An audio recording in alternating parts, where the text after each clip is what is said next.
BJP कभी भी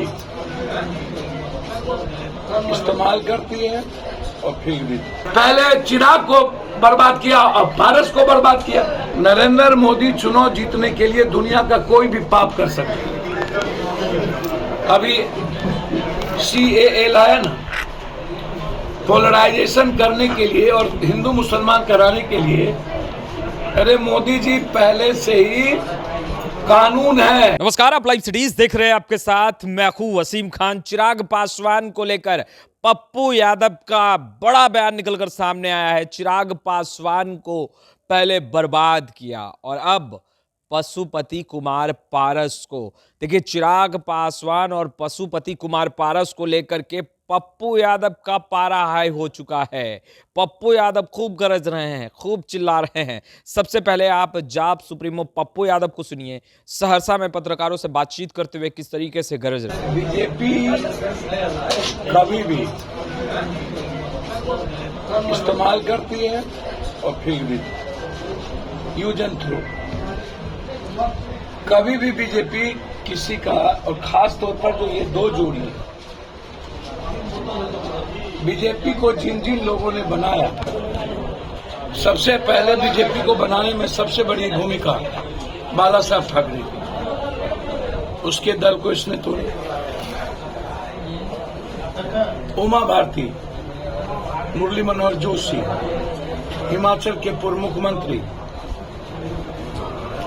सुषमा स्वराज, अरुण जेटली, अडवाणी, गोविंदाचार्य, संजय जोशी, जिन जिन लोगों ने बीजेपी के निर्माण में अटल जी के साथ थे, चाहे अडवाणी जी हो, चाहे गडकरी हो, आप उठा के देख लीजिए कि इन दोनों व्यक्ति ने, रितंबरा हो कोई हो, उसको बिल्कुल जितने ताकतवर और बीजेपी के थिंक टैंक थे, उनको दूध की मक्खी की तरह इन्हें परेशान करके कुछ लोग मर गए। जो लोग का कोई विजन नहीं है, जो लोग बीजेपी में कभी भूमिका नहीं रही, नरेंद्र मोदी जी के साथ आप उठा के देखिए। लेकिन नरेंद्र मोदी जी के बारे में मेरी मान्यता यह है, इससे कमजोर, डरपोक और इससे मजबूर प्राइम मिनिस्टर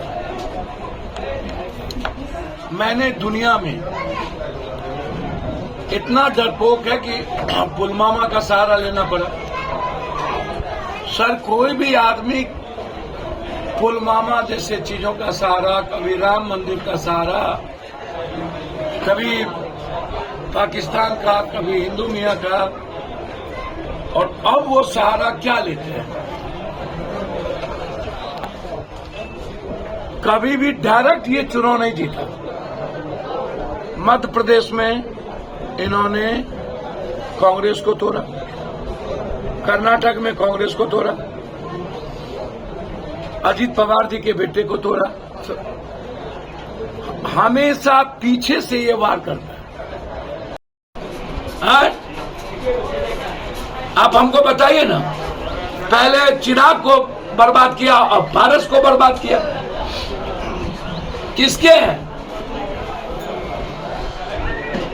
खुद आप देखिए, 24 अभी जैसे ही लोकसभा चुनाव खत्म होगा, वैसे ही सबसे पहले ये फिनिश करेंगे नीतीश कुमार।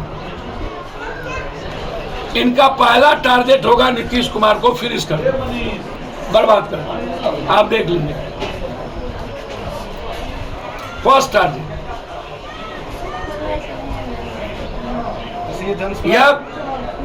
यह व्यक्ति सबसे ज्यादा खतरनाक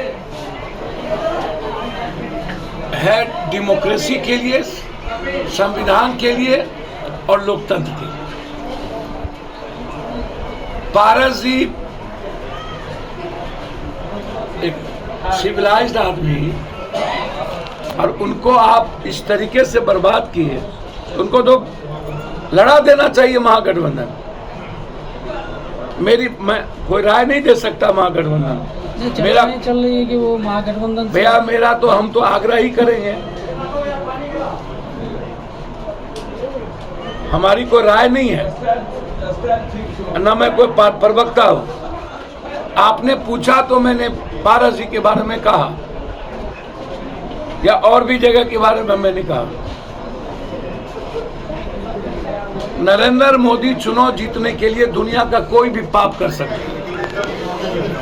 अभी CAA लाया ना, पोलराइजेशन करने के लिए और हिंदू मुसलमान कराने के लिए। अरे मोदी जी, पहले से ही कानून है नागरिकता के लिए, हमें किसको रखना है किसको नहीं लेना है वो तो 6 साल का ड्यूरेशन है, और उसके बाद आर्टिकल जो संविधान का उसके तहत जो आएगा नागरिकता लेंगे, वो तो आपकी सरकार है, आप तय कीजिएगा। यह जो CAA लाए ये तो सिर्फ एक आंख में धूल झोंकने के लिए ना। देखिए, इसके पास अब कुछ भी नहीं बचा। 272 कैसे क्रॉस करेंगे? मोदी जी को सबसे ज्यादा परेशानी इस बात को है कि वो 272 नहीं क्रॉस कर सकते, इसीलिए बड़ा कोना महागठबंधन बना रहा है ताकि राष्ट्रपति पर प्रेशर दें कि हम इलेक्ट्रोल के पहले ही मेरा ये गठबंधन है और मेरा बड़ा गठबंधन है, इसमें संख्या ज्यादा है, इसलिए हमको पहले बुलाएंगे। और जब उसको बुला लिया जाएगा PM बनने के लिए, तब वो पैसे से सब पार्टी को कर देगा, तोड़ेगा, फिर मोदी जी किसी कीमत पर बन। लेकिन यदि कांग्रेस की पॉलिसी हो कि नहीं भाई, पहले भी उन्होंने कहा कि कोई दलित PM बने, यदि सही निर्णय महागठबंधन ले लिया, उसमें उत्तर प्रदेश में मायावती जी भी हैं, और सही निर्णय यदि हम लोग ले करके चुनाव में चले गए तो ये 150 क्रॉस नहीं कर पाए। ये आप लिख लें। PM का चेहरा अगर बदलता है या मायावती जी का नाम आता है तो इससे क्या महागठबंधन को फायदा होंगे? सर, आप दलित फेस को PM सामने लाइए और उसको PM की घोषणा करिए। आप देखिए, हम चाहते हैं हिंदुस्तान में दलित प्राइम मिनिस्टर को सामने लाए। मायावती जी भी हो सकती है, क्यों नहीं हो सकती? खड़गे जी भी हैं, साउथ में UP में मायावती जी हैं। इसका देश पर असर पड़ेगा, सारे देश के दलित एक होंगे, और आप 27% को दरकिनार नहीं न कर सकते। 23 और 27% है ना, तो जोड़ लीजिए। एक नरेंद्र मोदी जी परेशान आत्मा है, छोड़िए उस पर। सबको बर्बाद करने में उनकी भूमिका रही, किसी भी गठबंधन को वो सही नहीं रहने देते हैं, ये समझने की जरूरत है। तो आपने सुना जाप सुप्रीमो पप्पू यादव को, पप्पू यादव का गुस्सा फूटा है। देखिए, NDA गठबंधन में जो कुछ चल रहा है, और ख़ास तौर पर बात करें तो चाचा और भतीजे को लेकर जिस तरीके से BJP लगातार बैठक कर रही है ताकि तमाम मसलों को सुलझाया जाए, मगर ये तमाम मामला जो है वो सुलझने का नाम नहीं ले रहा। सीट शेयरिंग को लेकर खास तौर पर हाजीपुर लोकसभा सीट BJP के लिए सरदर्द बना हुआ है। पप्पू यादव ने स्पष्ट रूप से कहा कि चिराग पासवान को पहले बर्बाद किया और अब चाचा पशुपति कुमार पारस को बर्बाद करने की तैयारी है।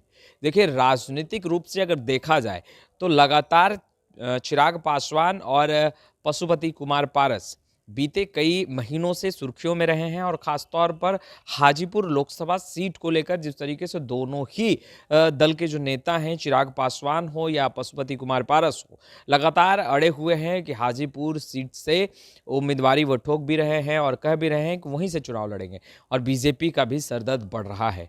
अब देखने वाली बात यह है कि एनडीए गठबंधन में जिस तरीके से खींचातानी की स्थिति उत्पन्न है फिलहाल सीट शेयरिंग को लेकर के, पप्पू यादव का तो साफ तौर पर कहना है कि चिराग पासवान को पहले बर्बाद किया गया, उनकी पार्टी को बर्बाद किया गया, और अब चाचा पशुपति कुमार पारस पर निगाहें जो हैं वो बनी हुई है कि किस तरीके से पशुपति कुमार पारस को भी बर्बाद किया जाए। खैर, इस वीडियो में इतना ही। अब तक आपने हमारे चैनल को सब्सक्राइब नहीं किया है, तुरंत सब्सक्राइब कर लिया। आपका बहुत बहुत शुक्रिया।